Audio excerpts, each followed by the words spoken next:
ಎಲ್ಲಾ ಗೃಹಲಕ್ಷ್ಮಿಯರಿಗೆ 6,000 ರೂಪಾಯಿವರೆಗೂ ಬಾಕಿ ಕಂತು ಹಣ ಜಮೆ ಬಗ್ಗೆ ದೊಡ್ಡ ಒಂದು ಸಿಹಿ ಸುದ್ದಿ ಗೃಹಲಕ್ಷ್ಮಿಯರಿಗೆ ಬರ್ತಾ ಇದೆ. ಸೊ ವಿಡಿಯೋನ ಪೂರ್ತಿಯಾಗಿ ನೋಡಿ. ಇನ್ನು ನಿಮ್ಮ ಮನೆಗೂ ಬರ್ತಾರೆ ದಾಖಲೆಗಳ ಪರಿಶೀಲನೆ ಮಾಡೋದಕ್ಕೆ ಅಧಿಕಾರಿಗಳು ಬರ್ತಾ ಇದ್ದಾರೆ. ಹೌದು, ಪ್ರತಿಯೊಬ್ರು ಕೂಡ ರೆಡಿ ಇರಿ, ದಾಖಲೆಗಳನ್ನ ರೆಡಿ ಇಟ್ಕೊಳ್ಳಿ ವೀಕ್ಷಕರೇ. ಇನ್ನು BPL ಕಾರ್ಡು ಹಾಗೂ AY ಕಾರ್ಡ್ ಇದ್ರು ಕೂಡ ನಿಮಗೆ ಭರ್ಜರಿ ಗುಡ್ ನ್ಯೂಸ್. ಅನ್ನಭಾಗ್ಯ ಫಲಾನುಭವಿಗಳು ನೀವಾಗಿದ್ರೆ ನಿಮಗೂ ಕೂಡ ಒಂದು ಸಿಹಿ ಸುದ್ದಿ ಇದೆ. ರೇಷನ್ ಕಾರ್ಡ್ ಇದ್ದವರಿಗೆ ಒಂದು ಶಾಕಿಂಗ್ ಸುದ್ದಿ ಕೂಡ ಇದೆ, ಅದನ್ನು ಕೂಡ ಈ ವಿಡಿಯೋದಲ್ಲಿ ನೋಡೋಣ. ಇನ್ನು ಪಂಚ ಗ್ಯಾರಂಟಿ ಫಲಾನುಭವಿಗಳು ಕೂಡಲೇ ಕೆಲಸ ಮಾಡಲೇಬೇಕು, ಇಲ್ಲವಾದಲ್ಲಿ ನಿಮಗೆ ಅಕ್ಕಿನೂ ಸಿಗಲ್ಲ, ಇತ್ತ ಗೃಹಲಕ್ಷ್ಮಿ ಹಣನೂ ಬರಲ್ಲ, ಫ್ರೀ ನಲ್ಲಿ ಬಸ್ ನಲ್ಲಿ ಓಡಾಡೋದು ಕೂಡ ಅವಕಾಶ ಇರೋದಿಲ್ಲ ಅಂತ ಹೇಳಲಾಗ್ತಾ ಇದೆ. ಹಾಗಾದ್ರೆ ಏನು ಕೆಲಸ ಮಾಡಬೇಕು ಅದನ್ನು ಕೂಡ ನೋಡೋಣ. ಇನ್ನು ಗೃಹ ಜ್ಯೋತಿ ಯೋಜನೆ ಮರು ಅರ್ಜಿ ಪ್ರಕ್ರಿಯೆ ಪ್ರಾರಂಭವಾಗ್ತಾ ಇದೆ. ಮನೆ ಮನೆಗೆ ಬರ್ತಾರೆ ಸಿಬ್ಬಂದಿಗಳು, ನಿಮ್ಮ ಕೈಗೆ ಮತ್ತೊಂದು ಅರ್ಜಿ ಕೊಡ್ತಾರೆ. ಆ ಅರ್ಜಿ ಫಿಲ್ಅಪ್ ಮಾಡಿ ನೀವು ಕೊಡಬೇಕಾಗುತ್ತೆ ವೀಕ್ಷಕರೇ. ಯಾವೆಲ್ಲ ಪ್ರಶ್ನೆಗಳನ್ನ ಕೇಳ್ತಾರೆ ಅದನ್ನು ಕೂಡ ನೋಡೋಣ. ಇನ್ನು ಈ ತಿಂಗಳು ಕರೆಂಟ್ ಬಿಲ್ಲು 3 ತಿಂಗಳದ್ದು ಸರಾಸರಿ ಕೊಡ್ತಾರಂತೆ. ಅಂದ್ರೆ 3 ತಿಂಗಳು ಎಷ್ಟು ಬಳಕೆ ಮಾಡಿರ್ತಾರ ಅದ್ರದ್ದು ಎವರೇಜ್ ತೆಗಿತಾ ಇದ್ದಾರೆ. ಅಂದ್ರೆ ಈ ತಿಂಗಳು ಕರೆಂಟ್ ಬಿಲ್ ಬರಲ್ವಾ? ನಿಮ್ಮ ಪ್ರಶ್ನೆಗೆ ಉತ್ತರ ಕೂಡ ವಿಡಿಯೋದಲ್ಲಿ ಸಿಗುತ್ತೆ, ಪೂರ್ತಿ ನೋಡ್ತಾ ಇರಿ. ಇನ್ನು SIR ಕೂಡ ಪ್ರಾರಂಭವಾಗ್ತಾ ಇದೆ. ಮನೆಯ ಗೋಡೆಗಳ ಮೇಲೆ ಸ್ಟಿಕರ್ ಕೂಡ ಅಂಟಿಸುವ ಒಂದು ಪ್ರಕ್ರಿಯೆ ಶುರುವಾಗ್ತಾ ಇದೆ. BLO ಕೊಟ್ಟ ಅರ್ಜಿಗಳನ್ನ ಯಾವ ತರ ತುಂಬಬೇಕು ಅದನ್ನು ಕೂಡ ಮಾಹಿತಿ ಕೊಡಲಿದ್ದೇವೆ. ಸೊ ವಿಡಿಯೋ ಶುರು ಮಾಡೋಕ್ಕಿಂತ ಮುಂಚೆ ವಿಡಿಯೋಗೆ ದಯವಿಟ್ಟು ಪ್ರತಿಯೊಬ್ರು ಗೃಹಲಕ್ಷ್ಮಿಯವರು ರೇಷನ್ ಕಾರ್ಡ್ ಇದ್ದವರು ಬೇಗನೆ ಲೈಕ್ ಮಾಡಿ. ನಿಮಗೆ ಒಂದು ಸೂಪರ್ ಗುಡ್ ನ್ಯೂಸ್ ಕೂಡ ಇದೆ. ಪ್ರತಿಯೊಬ್ರು ಕೂಡ ನಾವು ಕೇಳೋ ಪ್ರಶ್ನೆಗೆ ದಯಮಾಡಿ ಕಮೆಂಟ್ ಬಾಕ್ಸ್ ಮೂಲಕ ಉತ್ತರ ಕೊಡಿ. ನಿಮಗೆ ಗೃಹಲಕ್ಷ್ಮಿ ಯೋಜನೆಯ 30ನೇ ಕಂತು ಹಣ ಜಮೆ ಆಯ್ತಾ? ದಯವಿಟ್ಟು ಕಮೆಂಟ್ ಮೂಲಕ ಉತ್ತರ ಕೊಡಿ. ಯಾಕಂದ್ರೆ ಇಲ್ಲಿವರೆಗೂ 30 ಕಂತು ಹಣ ಜಮೆ ಆಗಿದೆ. ಕೆಲವರಿಗೆ 31ನೇ ಕಂತು ಹಣ ಕೂಡ ಜಮೆ ಆಗಿದೆ ಅಂತ ಹೇಳ್ತಾ ಇದ್ದಾರೆ. ಕೆಲವರು ಇಲ್ಲ, ನಮಗೆ 29 ಕಂತು ಮಾತ್ರ ಬಂದಿದೆ, ಅಂದ್ರೆ 58,000 ರೂಪಾಯಿ ಮಾತ್ರ ಬಂದಿದೆ, 60,000 ಬಂದಿಲ್ಲ ಅಂತ ಹೇಳ್ತಾ ಇದ್ದಾರೆ. ನೋಡಿ ವೀಕ್ಷಕರೇ, ರಾಜ್ಯ ಸರ್ಕಾರದಿಂದ ಇಲ್ಲಿವರೆಗೂ ಅರ್ಹ ಫಲಾನುಭವಿಗಳ ಅಕೌಂಟ್ಗೆ 30ನೇ ಕಂತು ಹಣ ಕೂಡ ಜಮೆ ಮಾಡಲಾಗಿದೆ. 29ನೇ ಕಂತು ಹಣ ನಿಮಗೆ ಬಂದಿದ್ದು, 30ನೇ ಕಂತು ಬಂದಿಲ್ಲ ಅಂದ್ರೆ ಈ ಒಂದು ತಿಂಗಳು ಕೊನೆಯದ್ರ ಒಳಗೆ ಬರೋ ಚಾನ್ಸ್ ಇದೆ. ಯಾಕಂದ್ರೆ ದಾಖಲೆಗಳ ಮರು ಪರಿಶೀಲನೆ ಕೂಡ ಒಂದು ಕಡೆಗೆ ಮಾಡ್ತಾ ಇದ್ದಾರೆ. ಇತ್ತ ಹಣ ಕೂಡ ಬಾಕಿ ಕಂತು ಬಂದಿಲ್ಲ ಅಂತ ಗೃಹಲಕ್ಷ್ಮಿಯವರು ಕಮೆಂಟ್ ಕೂಡ ಮಾಡ್ತಾ ಇದ್ದಾರೆ. ಇತ್ತ ಒಂದು ಸುದ್ದಿಗಾರರೊಂದಿಗೆ ಮಾತನಾಡುವಾಗ ಗೃಹಲಕ್ಷ್ಮಿಯವರು ಕೂಡ ಹಣ ಬರ್ತಾ ಇಲ್ಲ ಅಂತಾನು ಕೂಡ ಸರ್ಕಾರಕ್ಕೆ ಒಂದು ಹೇಳಿಕೆ ಕೂಡ ಕೊಟ್ಟಿರುವಂತದ್ದು. ನೋಡಿ, ಇಲ್ಲಿ ಕಳೆದ 2 ತಿಂಗಳಿಂದ ಹಣ ಬಂದಿಲ್ಲ. ನೋಡಿ, ಕೆಲವರಿಗೆ 31 ಕಂತು 32 ಕಂತು ಬಂದಿಲ್ಲ, ಕೆಲವರಿಗೆ 30ನೇ ಕಂತು ಬಂದಿಲ್ಲ, 31ನೇ ಕಂತು 32ನೇ ಕಂತು 3 ಕಂತು ಬಂದಿಲ್ಲ ಅಂತ ಹೇಳ್ತಾ ಇದ್ದಾರೆ. ಕೊನೆಯದಾಗಿ ಸರ್ಕಾರ ಮಾರ್ಚ್ ಮತ್ತು ಏಪ್ರಿಲ್ ತಿಂಗಳದ್ದು 2 ತಿಂಗಳದ್ದು ಹಣವನ್ನ ಬಿಡುಗಡೆ ಮಾಡ್ತೀವಿ ಅಂತ ಲಕ್ಷ್ಮೀ ಹೆಬ್ಬಾಳ್ಕರ್ ಮೇಡಮ್ ಅವರು ಒಂದು ಹೇಳಿಕೆ ಕೊಟ್ಟಿದ್ರು. ಅಂದ್ರೆ 29, 30 2 ಕಂತು ಹಣವನ್ನ ಬಿಡುಗಡೆ ಮಾಡ್ತಾ ಇದ್ದೀವಿ ಅಂತಾನು ಕೂಡ ಒಂದು ಹೇಳಿಕೆ ಕೊಟ್ಟಿದ್ರು. ಆ ಪ್ರಕಾರ ಆ ಒಂದು ಮಾರ್ಚ್ ತಿಂಗಳವರೆಗೂ ಹಣ ಬಂದಿತ್ತು. ಆದ್ರೆ ಏಪ್ರಿಲ್ ತಿಂಗಳದ್ದು ಹಣ ಬಿಡುಗಡೆ ಆಗಿರೋ ಬಗ್ಗೆ, ಜಮೆ ಆಗಿರೋ ಬಗ್ಗೆ ಅಧಿಕೃತ ಆದೇಶ ಆಗಿರ್ಬೋದು, ಒಂದು ಅಪ್ಡೇಟ್ ಸರ್ಕಾರದಿಂದ ಇನ್ನೂ ಕೂಡ ಬಂದಿಲ್ಲ ವೀಕ್ಷಕರೇ. ಸೊ ಇದು ಒಂದು ಕನ್ಫ್ಯೂಷನ್ ಆಗಿದೆ ಅಂತಾನು ಕೂಡ ಇಲ್ಲಿ ಹೇಳ್ಬಹುದು. ನೋಡಿ, ಕೆಲವರಿಗೆ 30ನೇ ಕಂತಿನವರೆಗೂ ಹಣ ಬಂದಿದೆ, ಕೆಲವರಿಗೆ 29ನೇ ಕಂತಿನವರೆಗೂ ಮಾತ್ರ ಹಣ ಬಂದಿದೆ. ನೋಡಿ, ಒಟ್ಟು 3,85,000ರಿಂದ 3,90,000 ಗೃಹಲಕ್ಷ್ಮಿಯರ ಅಕೌಂಟ್ ಅನ್ನ ತೆಗೆದು ಹಾಕಲಾಗಿದೆ. ಯಾರೆಲ್ಲ ಅನರ್ಹರು ಇದ್ರು ನೋಡಿ, ಅಂದ್ರೆ ಒಂದೇ ಮನೆಯಲ್ಲಿ 2-3 ಜನ ಅಕೌಂಟ್ ಹೊಂದಿದ್ರು, ಇನ್ನು ಮೃತಪಟ್ಟಿದ್ದವರು, GST ತೆರಿಗೆ ಪಾವತಿದಾರರು, ಇನ್ಕಮ್ ಟ್ಯಾಕ್ಸ್ ತೆರಿಗೆ ಪಾವತಿದಾರರ ಹೆಸರುಗಳನ್ನ ಪತ್ತೆ ಹಚ್ಚಲಾಗಿದೆ. ಅಂತವರನ್ನ ಯೋಜನೆಯಿಂದ ತೆಗೆದು ಹಾಕಲಾಗ್ತಾ ಇದೆ. ಅಂದ್ರೆ ಕೆಲವರು ಅನರ್ಹರು ಗೃಹಲಕ್ಷ್ಮಿಯವರು ಯೋಜನೆಯ ಒಂದು ದುರ್ಬಳಕೆ ಮಾಡಿಕೊಂಡಿದ್ರಲ್ಲ, ಅಂತವರನ್ನು ಕೂಡ ಪತ್ತೆ ಹಚ್ಚಲಾಗಿದೆ ವೀಕ್ಷಕರೇ. 19,000 ಖಾತೆಗಳಿಗೆ ಒಂದೇ ತರಹದ ಅಕೌಂಟ್ ನಂಬರ್ ಕೂಡ ಇದ್ದದ್ದು ಗೊತ್ತಾಗಿತ್ತು ಮೊನ್ನೆ. ಸೊ ಅದನ್ನು ಕೂಡ ಇಲ್ಲಿ ಹೋಲ್ಡ್ ಮಾಡಲಾಗಿದೆ. ಸೊ ಈಗ ಸರ್ಕಾರ ಒಂದು ದಾಖಲೆಗಳನ್ನ ಪರಿಶೀಲನೆ ಮಾಡಲು ಕೂಡ ಮುಂದಾಗ್ತಾ ಇದೆ. ನೋಡಿ, ನಿಮ್ಮ ಮನೆಗೆ ಗ್ಯಾರಂಟಿ ಯೋಜನೆಗಳ ಸಿಬ್ಬಂದಿಗಳು ಬರಬಹುದು. ಗೃಹಲಕ್ಷ್ಮಿ ಯೋಜನೆ ಮರು ಅರ್ಜಿ ಪ್ರಕ್ರಿಯೆ ಕೂಡ ಈ ಒಂದು ಮೊದಲ ವಾರದಲ್ಲಿ ಪ್ರಾರಂಭವಾಗುವ ಎಲ್ಲಾ ಸಾಧ್ಯತೆಗಳು ಇದೆ. ಅಂದ್ರೆ ಗೃಹಲಕ್ಷ್ಮಿಯವರು ನೀವು ಆಧಾರ್ ಕಾರ್ಡ್, ನಿಮ್ದು ವೋಟರ್ ಕಾರ್ಡ್, ನಿಮ್ದು ರೇಷನ್ ಕಾರ್ಡ್, ನಿಮ್ದು ಬ್ಯಾಂಕ್ ಪಾಸ್ಬುಕ್ ಹಾಗೂ ಆಧಾರ್ ಕಾರ್ಡ್ಗೆ ಲಿಂಕ್ ಇದ್ದ ಒಂದು ಮೊಬೈಲ್ ಸಂಖ್ಯೆ ಕೂಡ ರೆಡಿ ಇಟ್ಕೊಳ್ಳಿ. ಯಾಕಂದ್ರೆ ಆಧಾರ್ ಕಾರ್ಡ್ಗೆ ಲಿಂಕ್ ಇದ್ದ ಮೊಬೈಲ್ ಸಂಖ್ಯೆಗೆ ಒಂದು OTP ಬರುತ್ತೆ. ಆ ಒಂದು OTP ಎಂಟರ್ ಮಾಡೋದ್ರ ಮೂಲಕ ಗೃಹಲಕ್ಷ್ಮಿ ಯೋಜನೆಗೆ ಈ KYC ಮತ್ತು ನಿಮ್ಮ ಒಂದು ದೃಢೀಕರಣ, ಅಂದ್ರೆ ಹೆಬ್ಬಟ್ಟು ಗುರುತು ಕೊಡೋದ್ರ ಮೂಲಕ ನೀವು ದೃಢೀಕರಣ ಕೊಟ್ಟು ಯೋಜನೆಗೆ ಮತ್ತೊಮ್ಮೆ ಮರು ಅರ್ಜಿ ಕೂಡ ಹಾಕಬೇಕಾಗುತ್ತೆ. ಇತ್ತ ಮರು ಅರ್ಜಿ ಹಾಕಿದ ಬಳಿಕ ಅಧಿಕಾರಿಗಳು ಮನೆಗೆ ಬಂದು ದಾಖಲೆ ಪರಿಶೀಲನೆ ಕೂಡ ಮಾಡ್ತಾರೆ ಅಂತ ಹೇಳಲಾಗ್ತಾ ಇದೆ.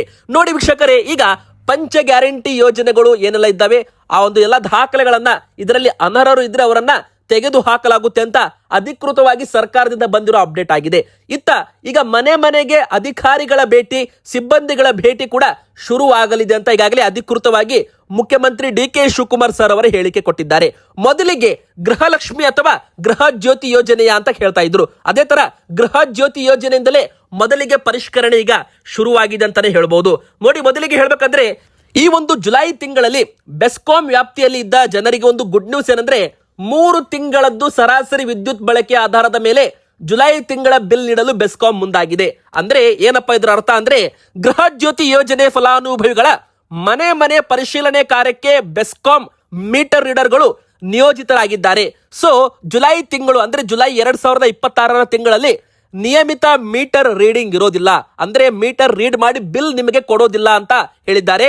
ಅದರ ಬದಲಾಗಿ ಗ್ರಾಹಕರಿಗೆ ಸರಾಸರಿ ಬಿಲ್ ಅನ್ನ ಕೊಡ್ತೀವಿ. ಅಂದ್ರೆ ಕಳೆದ 3 ತಿಂಗಳದ್ದು ನಿಮ್ಮ ಸರಾಸರಿ ವಿದ್ಯುತ್ ಬಳಕೆ ಆಧಾರದ ಮೇಲೆ ಜುಲೈ ತಿಂಗಳದ್ದು ಬಿಲ್ ಅನ್ನ ಸಿದ್ಧ ಮಾಡಲಾಗುತ್ತೆ ಅಂತಾನೂ ಕೂಡ ಇಲ್ಲಿ ಹೇಳಲಾಗಿದೆ. ಅಂದ್ರೆ ಜುಲೈ ತಿಂಗಳಲ್ಲಿ ಮೀಟರ್ ರೀಡಿಂಗ್ ಇರೋದಿಲ್ಲ ಅಂತಾನೂ ಕೂಡ ಅಧಿಕೃತವಾಗಿ ಬೆಸ್ಕಾಂ ತಮ್ಮ ಒಂದು ಎಕ್ಸ್ ಖಾತೆಯಲ್ಲಿ ಬರೆಯಲಾಗಿದೆ ವೀಕ್ಷಕರೇ. ಅಂದ್ರೆ ಸಿಂಪಲ್ ಆಗಿ ಹೇಳ್ಬೇಕಂದ್ರೆ ಜುಲೈ ತಿಂಗಳಲ್ಲಿ ನಿಯಮಿತ ಮೀಟರ್ ರೀಡಿಂಗ್ ಬಿಲ್ ಇರೋದಿಲ್ಲ ಅಂತಾನೂ ಕೂಡ ಬೆಸ್ಕಾಂ ತಿಳಿಸಿದೆ. ಇನ್ನು ಮನೆ ಮನೆಗೆ ಬರ್ತಾ ಇದ್ದಾರೆ ಸಿಬ್ಬಂದಿಗಳು, ಏನೆಲ್ಲ ಪ್ರಶ್ನೆಗಳನ್ನ ಕೇಳ್ತಾರೆ ನೋಡಿ ವೀಕ್ಷಕರೇ. ಇಲ್ಲಿ ಮೀಟರ್ ರೀಡರ್ಸ್ ಆಗಿರ್ಬೋದು ಸಿಬ್ಬಂದಿಗಳು ನಿಮ್ಮ ಕೈಗೆ ಒಂದು ಆಟೋಮೆಟಿಕ್ ಮುದ್ರಿತ ಘೋಷಣಾ ಪತ್ರವನ್ನ ಫಲಾನುಭವಿಗಳ ಕೈಗೆ ಕೊಡ್ತಾರೆ.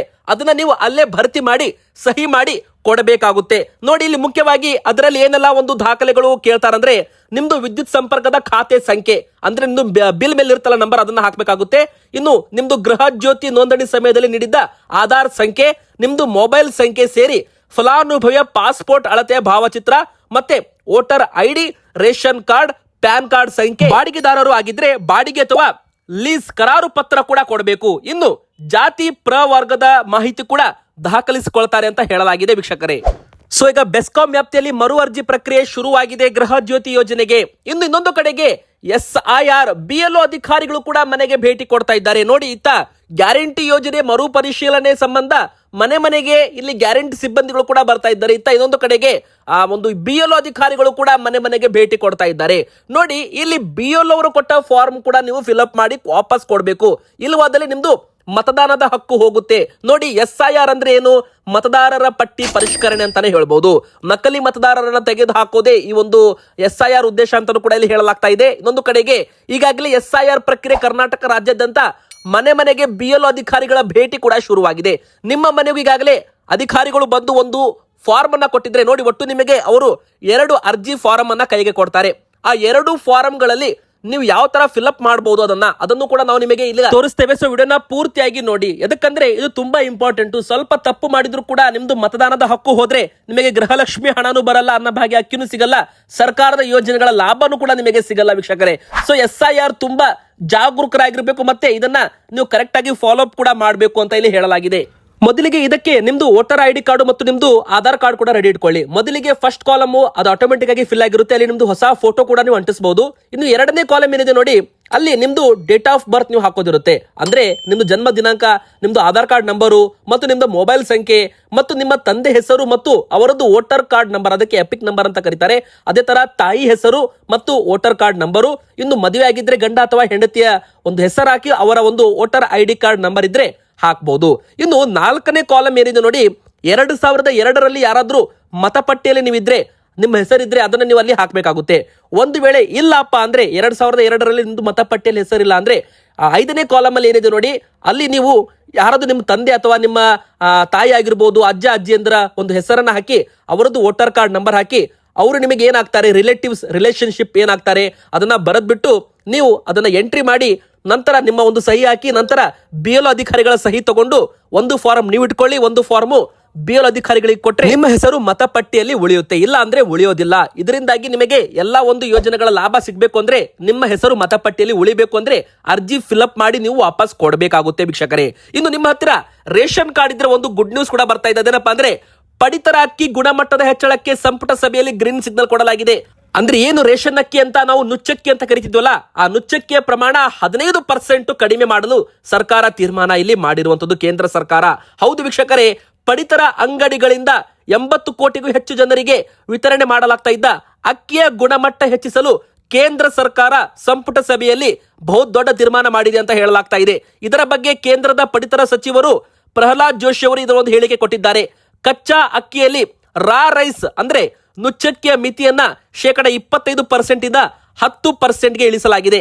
ಬಾಯ್ಲ್ಡ್ ಅಕ್ಕಿಯಲ್ಲಿ ಇದರ ಪ್ರಮಾಣವನ್ನ 16% ಇದ್ದದನ್ನ 5% ಇಳಿಸಲಾಗಿದೆ ಅಂತ ಹೇಳಬಹುದು. ಇದರಿಂದಾಗಿ ದೇಶದ 80 ಕೋಟಿಗೂ ಹೆಚ್ಚು ಫಲಾನುಭವಿಗಳಿಗೆ ಉತ್ತಮ ಗುಣಮಟ್ಟದ ಆಹಾರವನ್ನ ಘನತೆಯಿಂದ ಖಚಿತಪಡಿಸುತ್ತೆ ಅಂತ ತಿಳಿಸಿದ್ದಾರೆ. ಅಂದ್ರೆ ಪಡಿತರ ಅಕ್ಕಿಯ ಗುಣಮಟ್ಟವನ್ನ ಹೆಚ್ಚಳ ಮಾಡೋದಕ್ಕೆ ಸಂಪುಟ ಸಭೆಯಲ್ಲಿ ಕೇಂದ್ರ ಸರ್ಕಾರ ಗ್ರೀನ್ ಸಿಗ್ನಲ್ ಕೊಟ್ಟಿರೋ ಪ್ರಮಾಣ ನಮ್ಮ ಕರ್ನಾಟಕದಲ್ಲೂ ಕೂಡ ಇದರ ಒಂದು ಎಫೆಕ್ಟ್ ಅಪ್ಲೈ ಆಗುತ್ತೆ. ಸೊ ನಮ್ಮ ಕರ್ನಾಟಕದ ಪಡಿತರ ಚೀಟಿದಾರರಿಗೆ, ಅನ್ನಭಾಗ್ಯ ಫಲಾನುಭವಿಗಳಿಗೂ ಕೂಡ ಇನ್ಮುಂದೆ ಒಳ್ಳೆ ಗುಣಮಟ್ಟದ ಅಕ್ಕಿ ಕೊಡೋದಕ್ಕೆ ಸರ್ಕಾರ ಒಂದು ತೀರ್ಮಾನ ಮಾಡಿರುವಂತದ್ದು. ನುಚ್ಚಕ್ಕಿ ಪ್ರಮಾಣ ಕೂಡ 15% ಕಡಿಮೆ ಮಾಡಿದೆ. ಇನ್ನೊಂದು ಕಡೆಗೆ ಇನ್ನೊಂದು ಶಾಕಿಂಗ್ ಸುದ್ದಿ ಏನಪ್ಪಾ ಅಂದ್ರೆ 14 ಲಕ್ಷ ಅನರ್ಹ BPL ಕಾರ್ಡುಗಳು ಹಂತ ಹಂತವಾಗಿ APL ಕಾರ್ಡ್ಗೆ ವರ್ಗಾವಣೆ ಆಗಲು ಶುರು ಆಗ್ತಾ ಇದ್ದಾವೆ. ನೋಡಿ, ಗೃಹಲಕ್ಷ್ಮಿ ಯೋಜನೆಯಿಂದ 4 ಲಕ್ಷ ಜನ ಹೊರಹೋಗಿದ್ದಾರೆ ಅನರ್ಹರು ಅಂತ ಹೇಳಿ. ಇನ್ನೊಂದು ಕಡೆಗೆ ಗೃಹ ಜ್ಯೋತಿ ಯೋಜನೆ ಮರು ಅರ್ಜಿ ಪ್ರಕ್ರಿಯೆ ಪ್ರಾರಂಭವಾಗಿದೆ. ಇನ್ನೊಂದು ಕಡೆಗೆ ಅನರ್ಹ 14 ಲಕ್ಷ ಅನರ್ಹ BPL ಕಾರ್ಡು ಕೂಡ ಹಂತ ಹಂತವಾಗಿ APL ಕಾರ್ಡು ಅಂದ್ರೆ 14 ಲಕ್ಷ ಜನರು ಮತ್ತೆ ತಮ್ಮ BPL ಕಾರ್ಡು ಕಳೆದುಕೊಳ್ಳಲಿದ್ದಾರೆ. ಇವರೆಲ್ಲರೂ ಕೂಡ ಅನರ್ಹರು ಅಂತ ಆಹಾರ ಸಚಿವರು KH ಮುನಿಯಪ್ಪ ಅವರು ಹೇಳಿದ್ದಾರೆ. APL ಕಾರ್ಡ್ ಇರಬೇಕಾದವರು ಶ್ರೀಮಂತರು BPL ಕಾರ್ಡ್ ಇದ್ದಾರೆ. ನಕಲಿ ದಾಖಲೆ ಕೊಟ್ಟು ಪಡ್ಕೊಂಡಿರಬಹುದು, ಸುಳ್ಳು ಹೇಳಿ ಪಡ್ಕೊಂಡಿರಬಹುದು, ಅಥವಾ ಸರ್ಕಾರಿ ನೌಕರರು, ಸ್ವಂತ ಕಾರ್ ಇದ್ದವರು, 7.5 ಎಕರೆಗೂ ಹೆಚ್ಚು ಭೂಮಿ ಇದ್ದವರ ಒಂದು BPL ಕಾರ್ಡು ಈಗ ಪತ್ತೆ ಹಚ್ಚಲಾಗಿ ಅವರನ್ನ BPL ಇಂದ APL ಕಾರ್ಡ್ಗೆ ಶಿಫ್ಟ್ ಮಾಡಲಾಗ್ತಾ ಇದೆ.